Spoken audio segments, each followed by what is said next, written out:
आदित्य हृदय स्तोत्र ततो युद्ध परिश्रान्तम् समरे चिन्तया स्थितम् रावणं चाग्रतो दृष्ट्वा युद्धाय समुपस्थितम्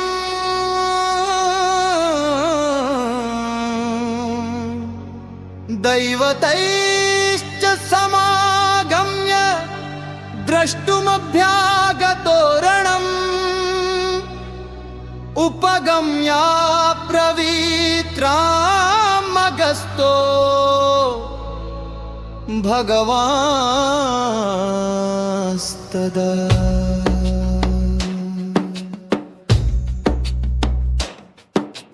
राम राम महाबाहो श्रीरुनुगं सनातनं येन सर्वानरीन् वत्स समरे विजयिष्यसे आदित्यहृदयं पुण्यं सर्वशत्रुविनाशनं दयावहं जपं नित्यमक्षयं परमं शिवम् सर्वमङ्गलमल्यं सर्वपापप्रणाशनं चिन्ताशोकप्रशमन्मायुर्वर्धनमुत्तमम् रश्मिमन्तं समुद्यन्तं देवासुरनमस्कृतं पूजयस्व विवस्वन्तं भास्करं भुवनेश्वरम् सर्वदेवात्मको ह्येष तेजस्वी रश्मिभावन एष देवासुरगणान् लोकान् पाति गभस्तिभिः एष ब्रह्मा च विष्णुश्च शिवस्कन्द प्रजापति महेन्द्रो धनदकालो यम सोमो यापां पति पितरो वसवसाध्या अश्विनो मरुतो मनु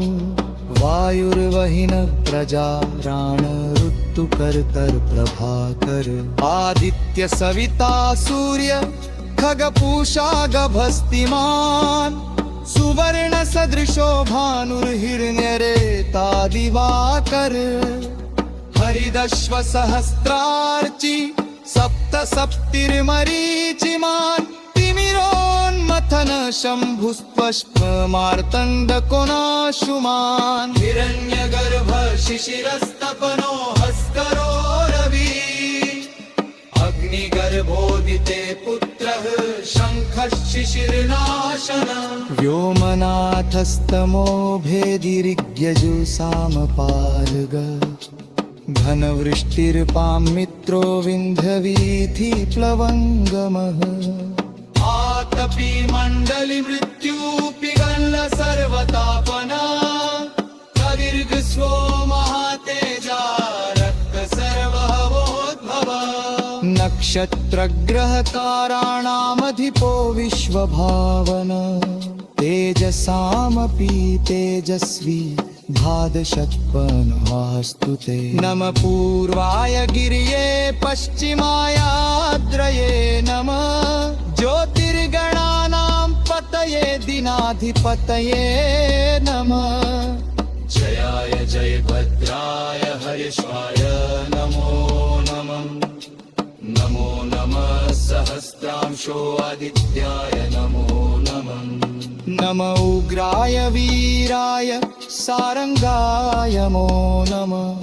नमः पद्मप्रबोधाय प्रचण्डाय नमोऽस्तुते ब्रह्मेशानाच्युतेशाय सुरायादित्यवर्चसे भास्वते सर्वभक्षाय